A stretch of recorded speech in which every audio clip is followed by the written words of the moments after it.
you why you got me wasting time laying next to you. Why do you tell me come over to watch you? Just stare at your phone, don't know why I expected you to give me attention, affection, and love. You're like a drug, never enough. Can't take your high, need a new plug. You got me bent, got me way too messed up, and I don't know why I'm leaving. Hey guys, you are currently in my room. I don't think I've ever shown it before. First thing first, Happy New Year guys. Apparently 2017 is the year of Rooster. I actually don't know what that means, but I am going to sit down and chat with you. In this video, what I wanted to talk about is some of the things that I learned in 2016. I know this is a very routinious video. Everyone does it once a year is over. 2016 for me specifically, I really learned a lot and I feel like I grew as a person. So I just really wanted to make this video to share with you, anybody out there that's kind of similar to me. So let's get started.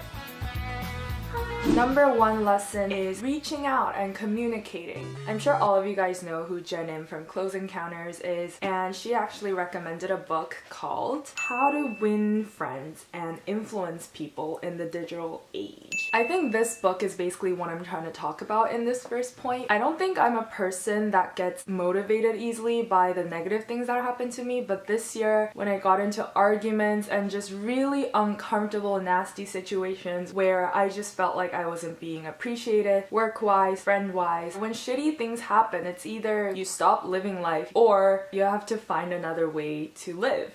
A part of that was reaching out and communicating properly because I'm a very quiet person. I know like I chatter a lot on YouTube. A lot of people have said, oh wow, Annette is so much quieter than what I expected her to be like from YouTube. Honestly, no one can read your mind. Only you know what works for you and what bothers you. You need to communicate it to other people when you feel something, because without that, there's gonna be a lot of misunderstandings. I realize that this will help out your group projects, work, friendship, family relationships. Another thing this can help out with is also making connections. Because my job is a very creative career, I need to endorse myself and share my skills. People aren't that interested in you as you think they are. It's also the opposite. People are interested in you more than you think they are. So everywhere you go, it's just nice for you to go up to someone and ask if you could help them out in any certain projects. I feel like this way I made so many special connections with people who love the same work that I do. It helped me gain more special relationships, sturdy relationships with artistic friends, which makes me super happy.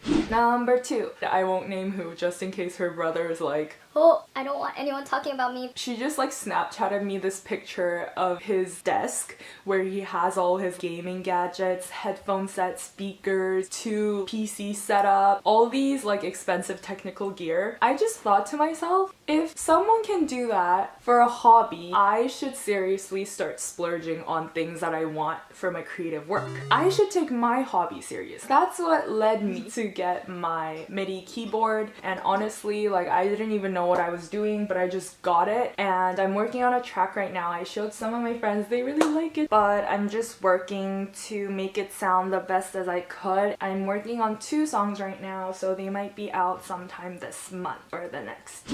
Number 3 is haters. Be assertive and confident. I've struggled so much as an Asian Canadian and a Korean Canadian. I can't speak for the whole entire Asian Canadian race because everyone is different. Even though there's no obvious racism going on except for Trump. Oh my god, what is wrong with him, guys? My actual friend is banned from going into the States. Like, what?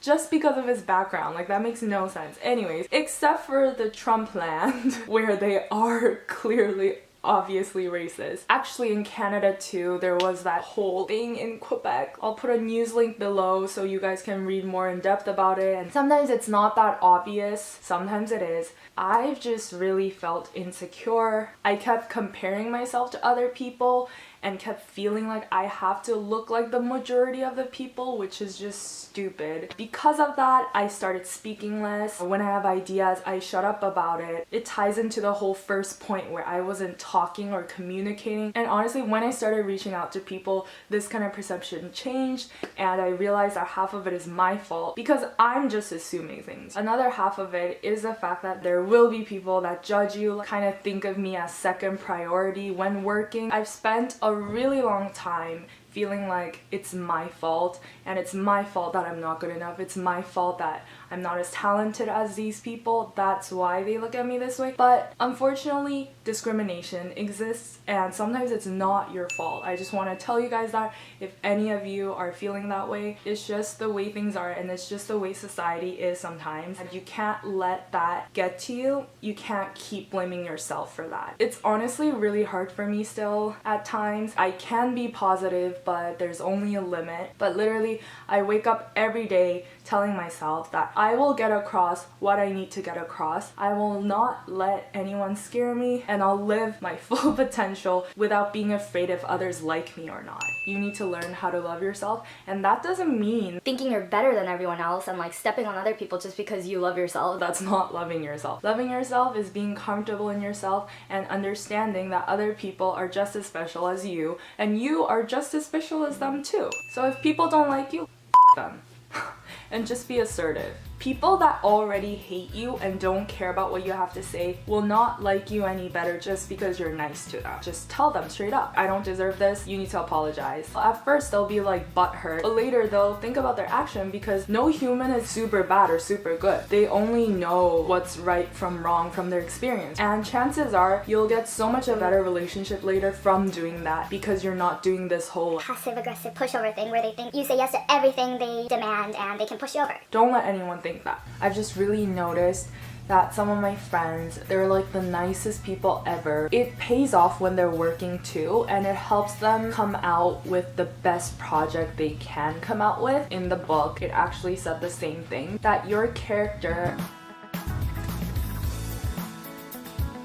And that's really interesting, because people think that, oh, it's all about skills, your talents, but it's also about putting your character into it, which basically makes you more of a memorable and easier person to be around. Number 4 is positivity and motivation. From December onwards, on to 2017 and until now, I've just been feeling really positive, and I've never felt this way before. I honestly feel so happy that I have the energy to do things that I've always wanted to do. I know that sounds like something obvious for some of you, but for me, I've had so many days when I'm just so depressed and physically drained, health issues. I just had no energy. Right now, it's not like my physical strengths have changed. I actually have no idea what it is. I'm pretty sure it's a lot of things. Meeting people that support me and love me for exactly who I am. I think that just took a toll on me and changed me to become a really positive person. I used to read that book called Secret, bestseller, about how positivity is magic and it changes your life. I never believed it, but I feel like it really does. All I can say is that positivity is leading me to good places, good opportunities. Be positive until happy things happen to you. This winter, my dad visited from Korea in 2 years, and we went to go visit California, and we met our relatives That we haven't seen for like forever. It was very healing. Coming back from it, I felt like Vancouver was a little bit more durable, really made me refreshed inside. If you need a turning point in your life, going somewhere that you've never went before, I really recommend. Okay,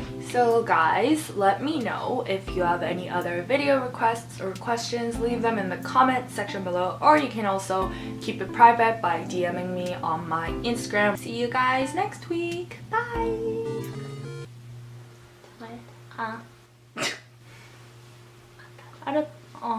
So that's it, guys.